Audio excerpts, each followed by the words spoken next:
প্ৰিয় ছাত্ৰ ছাত্ৰীসকল, আজি মই তোমালোকৰ কাৰণে এটা ভিডিঅ' ক্লাছ কৰিবলৈ লৈছোঁ আৰু এই ভিডিঅ' ক্লাছত ৰাজনীতি বিজ্ঞানৰ যিটো সমসাময়িক বিশ্ব ৰাজনীতি, সেই সমসাময়িক বিশ্ব ৰাজনীতিৰ দ্বিতীয় অধ্যায় দ্বিতীয় বিশ্বৰ ভাঙ্গন আৰু ডিমেৰুৰ পৰিসমাপ্তি। এই দ্বিতীয় বিশ্বৰ ভাঙ্গন আৰু ডিমেৰুৰ পৰিসমাপ্তি এই অধ্যায়টো সম্পৰ্কে এইটো ভিডিঅ' ক্লাছত মই আলোচনা কৰিম। তোমালোকে এটা কথা জানা যে দ্বিতীয় বিশ্বযুদ্ধ, এই দ্বিতীয় বিশ্বযুদ্ধৰ আৰম্ভণি হৈছিল 1939 চনৰ পৰা আৰু দ্বিতীয় বিশ্বযুদ্ধৰ অন্ত পৰিছিল 1945 চনত। এই দ্বিতীয় বিশ্বযুদ্ধৰ পিছত বিশ্বত দুটা বৃহৎ শক্তি আমেৰিকা যুক্তৰাষ্ট্ৰ আৰু ছোভিয়েট ইউনিয়ন, এই দুটা বৃহৎ শক্তিৰ মাজত কি হৈছিল? শীতল যুদ্ধৰ সৃষ্টি হৈছিল। অৰ্থাৎ দ্বিতীয় বিশ্বযুদ্ধৰ পিছত দুটা বৃহৎ শক্তি, এটা হৈছে আমেৰিকা যুক্তৰাষ্ট্ৰ আৰু আনটো হৈছে ছোভিয়েট ইউনিয়ন। এই ছোভিয়েট ইউনিয়ন আৰু আমেৰিকা যুক্তৰাষ্ট্ৰৰ মাজত কি হৈছিল? দ্বিতীয় বিশ্বযুদ্ধৰ পিছত শীতল যুদ্ধ আৰম্ভ হৈছিল। আৰু এই যুদ্ধখন অৰ্থাৎ শীতল যুদ্ধখন অন্ত পৰাৰ পিছত কি হৈছিল? বিশ্বত, সমগ্ৰ বিশ্বত ৰাজনৈতিক ক্ষেত্ৰত এটা নাটকীয় পৰিৱৰ্তন হৈছিল। শীতল যুদ্ধক কেন্দ্ৰ কৰি পেলাই আমি জানো যে পূব জাৰ্মানী আৰু পশ্চিম জাৰ্মানীৰ মাজত কি হৈছিল? এটা দেৱাল প্ৰস্তুত কৰা হৈছিল, যিটো বাৰ্লিন দেৱাল নামে প্ৰচলিত। আমি যাক বাৰ্লিন দেৱাল বুলি জানো। এইটো কি হৈছিল যে শীতল যুদ্ধৰ পিছত 1989 চনত এই দেৱালখন ভাঙি পেলোৱা হৈছিল। ইয়াৰ উপৰিও ছোভিয়েট ইউনিয়নৰ যিবিলাক দেশ, যাক আমি দ্বিতীয় বিশ্ব বুলি কওঁ, সেই গোটটোৰ কি হৈছিল? ভাঙি গৈছিল। অৰ্থাৎ দ্বিতীয় বিশ্বখন ভাঙি গৈছিল। ছোভিয়েট ৰাছিয়াৰ যিটো জোট, সেই জোটটো শীতল যুদ্ধৰ পিছত কি হৈছিল? ভাঙি গৈছিল। একেদৰে দ্বিতীয় বিশ্বযুদ্ধৰ পিছত যিটো জাৰ্মানী যিটো দ্বিখণ্ডিত হৈছিল, সেই জাৰ্মানীখন কি হৈছিল? পুনৰ একত্ৰিত হৈছিল। পূব ইউৰোপৰ যিবিলাক ৰাষ্ট্ৰ আছিল, যিবিলাক ৰাষ্ট্ৰ ছোভিয়েট গোষ্ঠীত অন্তৰ্ভুক্ত আছিল, সেই ছোভিয়েট গোষ্ঠীৰ অন্তৰ্ভুক্ত পূব ইউৰোপৰ 8খন ৰাষ্ট্ৰ, সেই 8খন ৰাষ্ট্ৰই কি কৰিছিলে? তেখেতসকলৰ জনসাধাৰণৰ যিটো মত, সেই জনসাধাৰণৰ মতক সন্মান জনাই পেলাই তেখেতসকলে সাম্যবাদী যিটো চৰকাৰ আছিল সেইটোৰ পৰিৱৰ্তন ঘটাই তাত তেখেতসকলে গণতান্ত্ৰিক চৰকাৰ প্ৰতিষ্ঠা কৰিছিল। অৰ্থাৎ আমি ক'ব লাগিব যে শীতল যুদ্ধৰ পিছত ছোভিয়েট ইউনিয়নৰ মাজত যিটো একতা আছিল, সেই একতাটো কি হৈছিল? নোহোৱা হৈছিলে।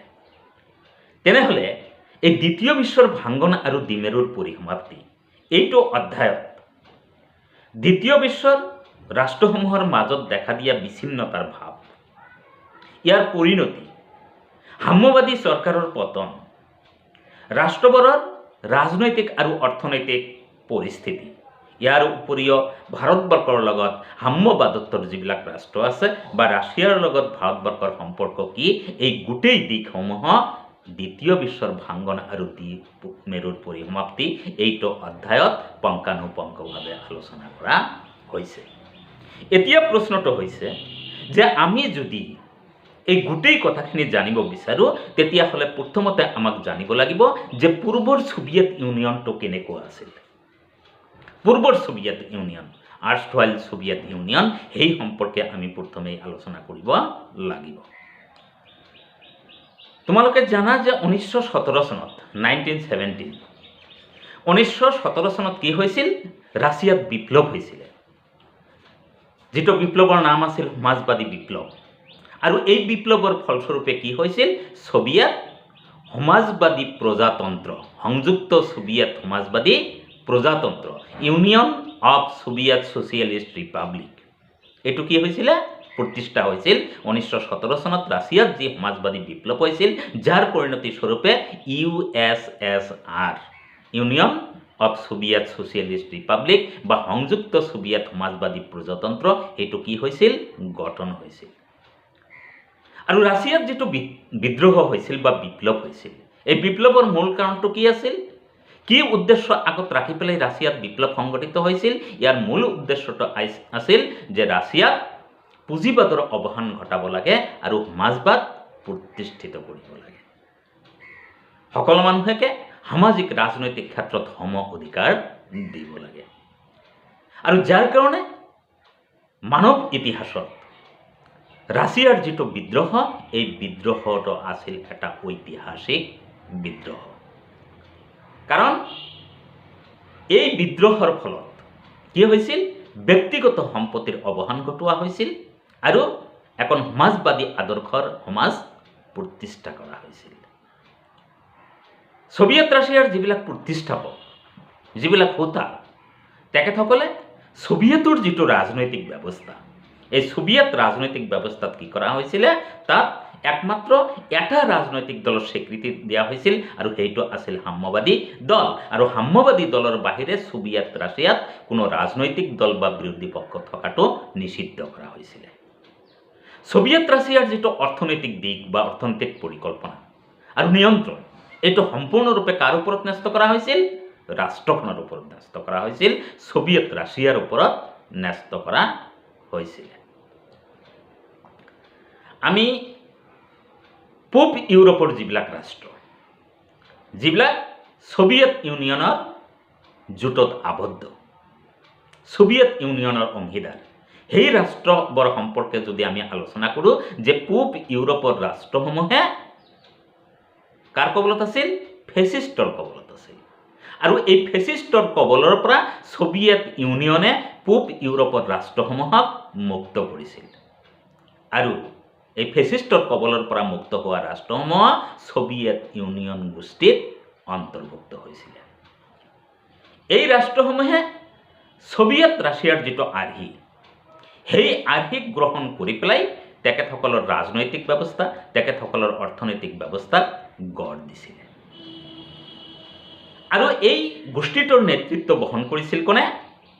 এই গোষ্ঠীটোৰ নেতৃত্ব বহন কৰিছিল সোভিয়েট ৰাছিয়াই। আৰু সোভিয়েট ৰাছিয়াৰ যিটো গোষ্ঠী, সেই গোষ্ঠীটোক একত্ৰিত কৰি ৰাখিছিল সামৰিক মিত্ৰতা আৰু ৱাৰ্ছ চুক্তি। অৰ্থাৎ ৱাৰ্ছ চুক্তি আৰু সামৰিক মিত্ৰতাই সোভিয়েট ইউনিয়নৰ যিটো জোঁট, এই সোভিয়েট ইউনিয়নৰ জোঁটক একত্ৰিত কৰিছিল। তেনেহ'লে আমি এইখিনিতে এটা কথা ক'ব লাগিব যে দ্বিতীয় বিশ্বযুদ্ধৰ পিছত সোভিয়েট ইউনিয়ন কি হৈছিল? সমগ্ৰ বিশ্বত এটা বৃহৎ শক্তি হিচাপে পৰিগণিত হৈছিল। আমি যদি আমেৰিকা যুক্তৰাষ্ট্ৰক বাদ দি পেলাই বিশ্বৰ ৰাষ্ট্ৰসমূহৰ লগত তুলনা কৰোঁ, তেতিয়াহ'লে দেখা যাব যে সোভিয়েট ৰাছিয়াৰ যিটো অৰ্থনৈতিক ব্যৱস্থা, এইটো যথেষ্ট টনকিয়াল আছিল। ইয়াত যথেষ্ট পৰিমাণে প্ৰাকৃতিক সম্পদ আছিল। ইয়াৰ খাৰুৱা তেল ল টেকা, ইয়াত যন্ত্ৰপাতি প্ৰস্তুত কৰাৰ ক্ষেত্ৰতো তেখেতসকলে যথেষ্ট অগ্ৰগতি লাভ কৰিছিলে। সোভিয়েট ইউনিয়নৰ যদি আমি যাতায়াত ব্যৱস্থাৰ ফালে লক্ষ্য কৰোঁ, তেতিয়াহ'লে দেখা যাব ইয়াৰ যিবিলাক দুৰ্গম এলেকা, এই দুৰ্গম এলেকাসমূহৰ ইয়াৰ যাতায়াত ব্যৱস্থা যথেষ্ট সুন্দৰ আছিল। সোভিয়েট ইউনিয়নৰ যিবিলাক উদ্যোগ, সেই উদ্যোগসমূহে নিত্য প্ৰয়োজনীয় সামগ্ৰী উৎপাদন কৰাৰ ক্ষেত্ৰত যথেষ্ট ভূমিকা পালন কৰিছিলে। এই উদ্যোগবোৰে আলপিনৰ পৰা গাড়ীলৈকে সকলো ধৰণৰ সামগ্ৰী তৈয়াৰ কৰিছিল। কিন্তু আমি এই সামগ্ৰীসমূহৰ মানদণ্ড সম্পৰ্কে যদি আলোচনা কৰোঁ, তেতিয়াহ'লে দেখা যাব যে আমেৰিকা যুক্তৰাষ্ট্ৰৰ দেশসমূহত উৎপাদিত যিবিলাক পণ্য বা সামগ্ৰী, সেইবিলাকৰ সমকক্ষ সোভিয়েট ৰাছিয়াৰ উদ্যোগসমূহে উৎপাদন কৰা সামগ্ৰীসমূহ সমকক্ষ নাছিল। সোভিয়েট ৰাছিয়াৰ যিবিলাক জনকল্যাণমূলক আঁচনি বা কল্যাণমূলক যিবিলাক কাম, সেইবিলাকৰ প্ৰতি যদি আমি লক্ষ্য কৰোঁ, তেতিয়াহ'লে দেখা যাব যে স্বাস্থ্যৰ ক্ষেত্ৰত, শিক্ষাৰ ক্ষেত্ৰত, শিশুৰ তত্ত্বাৱধানৰ ক্ষেত্ৰত তেখেতসকলে যথেষ্ট পৰিমাণে অৰ্থ সাহায্য আগবঢ়াইছিল। সোভিয়েট ৰাছিয়াৰ যদি নিবনুৱা সমস্যা সম্পৰ্কে আলোচনা কৰোঁ, সেই সময়ত সোভিয়েট ৰাছিয়াত কোনো নিবনুৱা নাছিল। সোভিয়েট ইউনিয়নৰ যিটো ভূমি, এই ভূমিত যিবিলাক উৎপাদিত পণ্য, সেই পণ্যসমূহৰ গৰাকী আছিল ৰাষ্ট্ৰৰ সম্পূৰ্ণ নিয়ন্ত্ৰণত এই পণ্য সামগ্ৰীসমূহ আছিল। কোনো ব্যক্তিগত মালিকানা স্বত্ব সোভিয়েট ৰাছিয়াত নাছিল। সোভিয়েত ইউনিয়নত যদিও সমাজবাদ প্ৰতিষ্ঠা কৰা হৈছিল, এইটো কথা যথেষ্ট গুৰুত্বপূৰ্ণ কথা, আমি এই কথাখিনি মনত ৰাখিব লাগিব যে সোভিয়েত ইউনিয়নত যদিও সমাজবাদ প্ৰতিষ্ঠা হৈছিল, কিন্তু ইয়াৰ যিটো শাসন ব্যৱস্থা আছিল, এই শাসন ব্যৱস্থাটো আছিল সম্পূৰ্ণৰূপে আমোলাতান্ত্ৰিক। ইয়াক আমি স্বেচ্ছাচাৰী শাসন বুলিও ক'ব পাৰোঁ। আৰু যাৰ কাৰণে জনসাধাৰণৰ জীৱন ধাৰণৰ যিটো মানদণ্ড, জনসাধাৰণৰ জীৱন ধাৰণৰ মানদণ্ড যথেষ্ট কষ্টসাধ্য হৈ পৰিছিলে। আৰু যাৰ পৰিণতিত সোভিয়েত ইউনিয়নৰ যিটো শাসন ব্যৱস্থা, ইয়াৰ পৰিৱৰ্তন সকলোৰে বিচাৰিছিলে।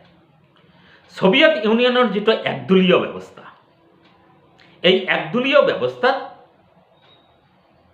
সাম্যবাদী দলে ৰাষ্ট্ৰখনৰ যিমানবিলাক প্ৰতিষ্ঠান আছে, সেই আটাইবিলাক প্ৰতিষ্ঠানৰ ওপৰত নিয়ন্ত্ৰণ চলাইছিল। আৰু দলৰ যিখিনি কাৰ্য, সেই কাৰ্যৰ কাৰণে জনসাধাৰণৰ ওচৰত তেখেতসকলে দায়বদ্ধ নাছিলে। সোভিয়েত ইউনিয়ন গঠিত হৈছিল 15খন প্ৰজাতন্ত্ৰক লৈ পেলাই। স্বায়ত্তশাসিত প্ৰজাতন্ত্ৰ অৰ্থাৎ স্বাধীন কিছুমান প্ৰজাতন্ত্ৰ, 15খন প্ৰজাতন্ত্ৰক লৈ পেলাই কি কৰা হৈছিল? সোভিয়েত ৰাছিয়া গঠন কৰা হৈছিল।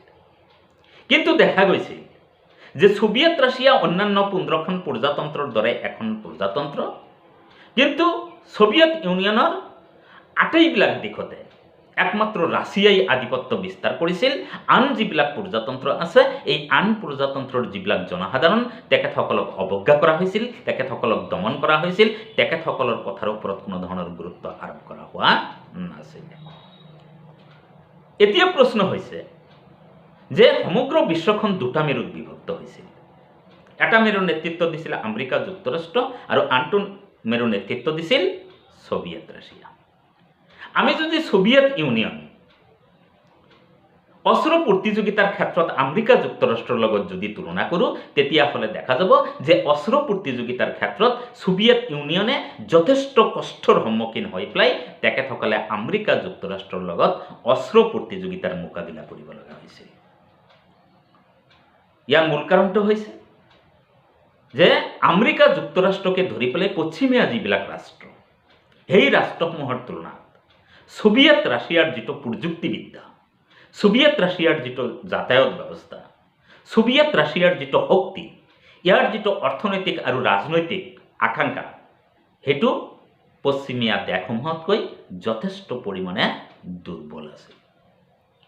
সোভিয়েত ইউনিয়নে কি কৰিছিল যে ইয়াত যিবিলাক শ্ৰমিক আছিল, মজদুৰ আছিলে, তেখেতসকলৰ মজুৰিৰ যিটো পৰিমাণ, সেইটো যথেষ্ট পৰিমাণে বৃদ্ধি কৰিছিল। কিন্তু দেখা গৈছে যে বাস্তৱ ক্ষেত্ৰত ইয়াৰ উৎপাদন, ইয়াৰ যিটো প্ৰযুক্তিবিদ্যা, এইটো পশ্চিমীয়া দেশসমূহতকৈ যথেষ্ট পৰিমাণে পিছ পৰি আছিলে।